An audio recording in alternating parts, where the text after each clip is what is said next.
মিছিলে যাচ্ছি, আমি নিজেকে আর আটকে রাখতে পারলাম না।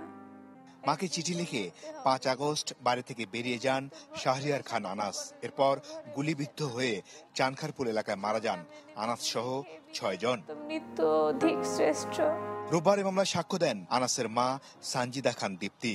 ট্রাইব্যুনালে সেদিনের নির্মমতার বর্ণনা দেন তিনি। আসামিপক্ষের আইনজীবীর বিব্রতকর প্রশ্নের জবাবে ক্ষোভও জানান আনাসের মা।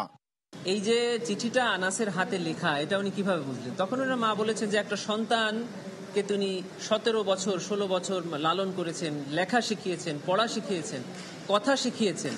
তার লেখা এটা আমার ছেলের কিনা এটা বলার অপেক্ষা রাখে না, দেখেই উনি বুঝেছেন যে লেখাও আমার, নিচে যে নামটা লিখেছে সেটাও আমার সন্তানের। এদিকে শেখ হাসিনার বিরুদ্ধে দ্বিতীয় সাক্ষী ছিলেন লেখক গবেষক বদরুদ্দিন উমর। তার মৃত্যুতে প্রসিকিউশন জানায় বদরুদ্দিন উমরের জবানবন্দি আগেই নিয়েছেন তদন্ত কর্মকর্তা। এটি ট্রাইব্যুনালে দাখিল হবে কিনা সিদ্ধান্ত নেবেন চিফ প্রসিকিউটর।